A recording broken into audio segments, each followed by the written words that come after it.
سلیمان علیہ الصلوۃ والسلام کی اللہ نے بہت تعریف کی ہے کہ دنیا بھی دی ہم نے ان کو, دین بھی دیا. دین تو سارے پیغمبروں کو ملا, مگر سلیمان علیہ السلام کو جیسی دنیا ملی ایسی نہ ان سے پہلے کسی کو ملی نہ ان کے بعد کسی کو ملے گی. اتنی دنیا اللہ نے سلیمان علیہ السلام کو دی کہ سلیمان علیہ السلام نے اللہ سے دعا مانگی تھی, اللہ مجھے ایسی بادشاہت دے کہ میرے بعد کسی کو نہ ملے. تو بس یہ تو انتہا ہو گئی نا بھائی, قیامت تک کسی کو نہ ملے ایسے. تو اللہ نے سلیمان علیہ السلام کے ماتحت ہواؤں کو کر دیا, اور سمندر کے ہیرے جواہرات جو بھی قیمتی پتھر تھے وہ جنات نکال کے لاتے تھے, جنات کو تابع بنا دیا. اتنی زبردست حکومت.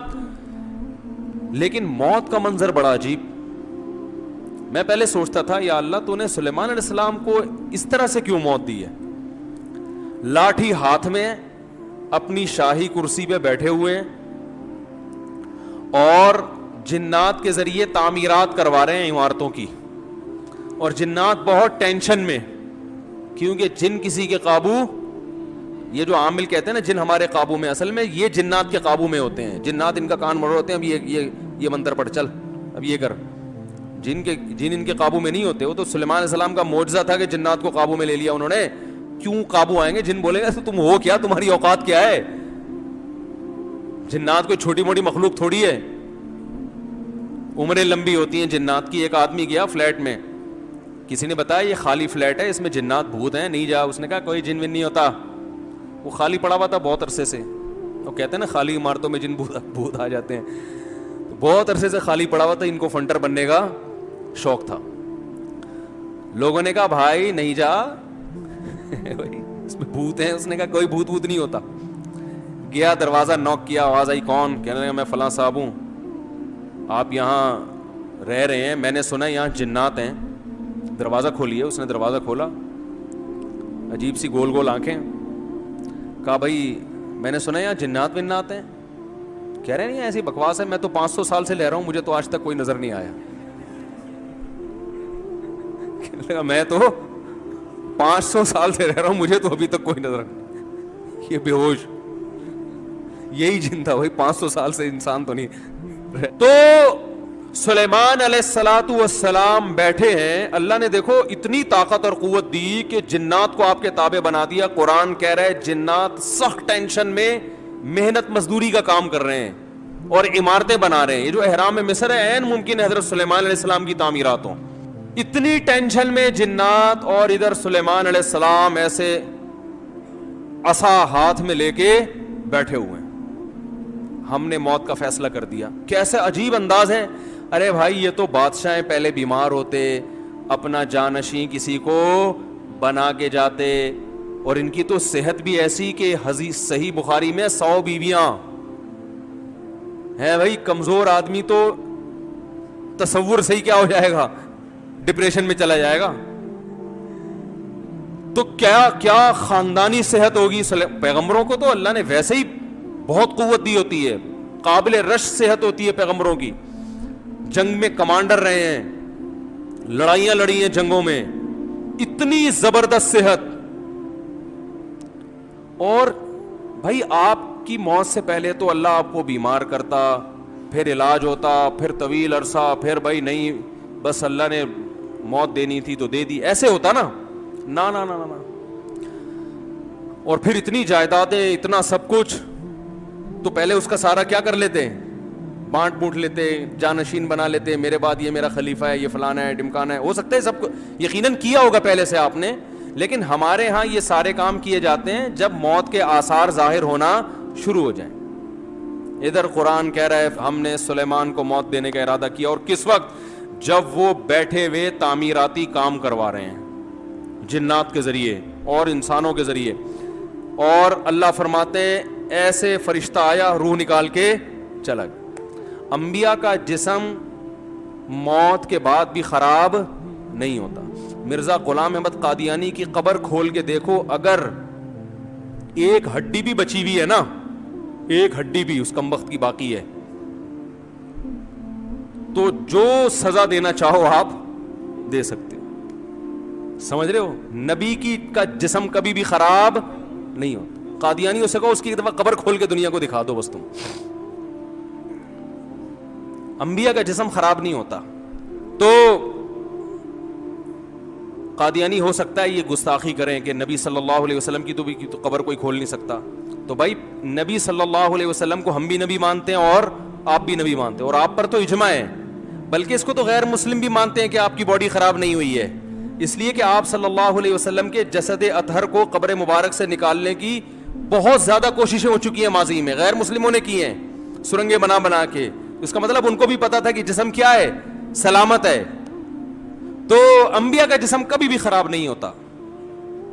تو قرآن کہہ رہا ہے ادھر ٹیک لگا کے بیٹھے ہوئے ہیں سلیمان علیہ السلام, جسم سے روح نکلی ہے, اور پتہ نہیں کتنے دنوں تک اسی طرح ایسے ہی رہے ہیں.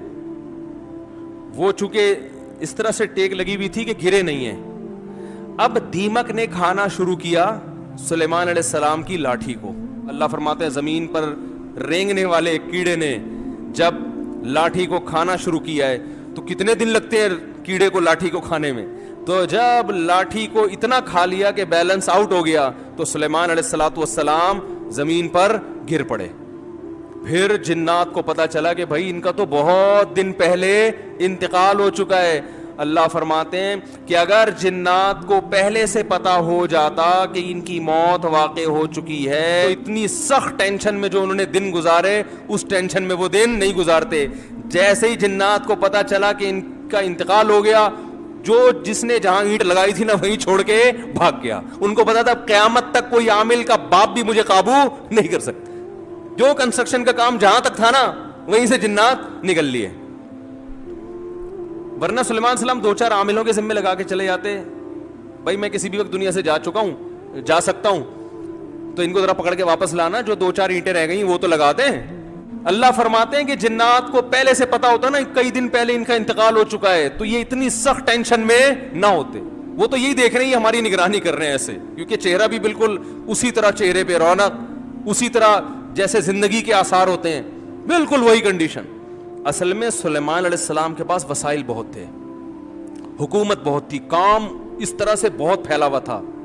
تو ان کو اس طرح سے اچانک موت دے کے اللہ نے بتا دیا کہ تم اس خوش فہمی میں نہ رہو کہ تمہاری بچیوں کی ابھی شادی نہیں ہوئی ہے تو پہلے ان کی شادیاں ہو جائیں گی, بچے اپنے پاؤں پہ کھڑے ہو جائیں گے, ابھی تو تم نے کمیٹی ڈالی ہے وہ نکلے گی, پھر تم کمرشل پلاٹ خریدو گے ہیں بھائی, اور ابھی تو یوں ہے, ابھی تو میں بہت صحت مند ہوں, میں نے اپنی رپورٹیں سارے ٹیسٹ کروائے, ایک دم اوکے کی رپورٹ ہے, ڈاکٹر نے کہا تو 50 سال سے پہلے مرنے والا نہیں ہے, اور بالکل فٹ فاٹ, اور نہ کوئی ڈپریشن, اور بالکل, اور ابھی میرا زندہ رہنا بہت ضروری ہے کیونکہ میں مر گیا تو کمپنی کا کیا ہوگا, بچیوں کا کیا ہوگا, بیوی کا کیا ہوگا, اور میرے والدین کا کیا ہوگا.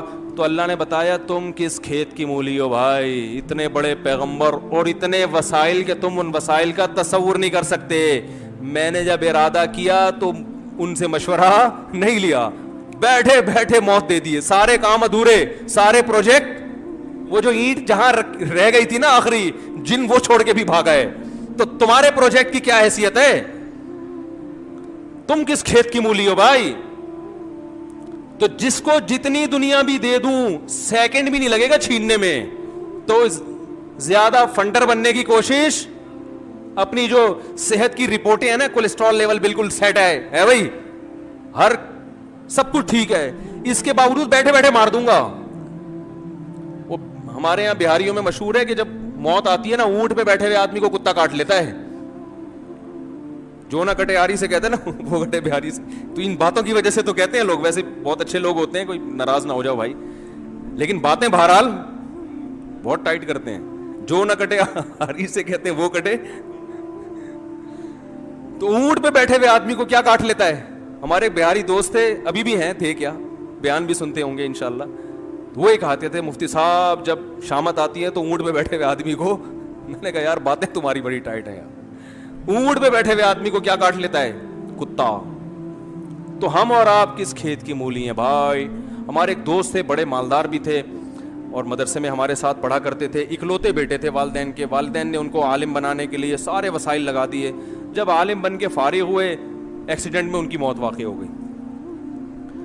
اب یہی لوگ مجھ سے پوچھ رہے تھے یار ان کے تو والدین کا سارا محنت ضائع ہو گئی. میں نے کہا ضائع تو نہیں ہوئی, آخرت میں ذخیرہ, لیکن کام تو نہیں ہو سکا نا جو والدین چاہتے تھے. میں نے کہا بھائی اللہ کہہ رہے ہیں ان کی موت میں کیا حکمت ہے؟ میں نے کہا ان کی موت میں یہ حکمت ہے, اللہ نے بتا دیا میں کسی کو کسی بھی وقت مار سکتا, کوئی بھی کسی بھی ٹائم پہ دنیا میں جا سکتا ہے, چاہے ملک کا بیڑا غرق ہو جائے, گھر کا بیڑا غرق ہو جائے, یا سارے کاروبار کا بیڑا غرق ہو جائے, تعلیم ادھوری رہ جائے, کچھ بھی ہو جائے, سارے پروجیکٹ کی ایسی کی تیسی ہو جائے. اس لیے اللہ کو اپنے حساب سے مت چلاؤ, اپنے آپ کو اللہ کے حساب سے چلانا شروع کر دو. موت کو اپنے حساب سے مینج مت کرو, موت کے حساب سے خود مینج ہو جاؤ. پہلے سے وصیتیں لکھ کے رکھو, اگر یہ اینٹ لگنے سے پہلے میں مر گیا تو کیا ہوگا, یہ اگلی اینٹ کون لگائے گا, صحیح ہے نا. تو ہم لوگ موت کو مانتے ہیں, موت کے لیے تیار نہیں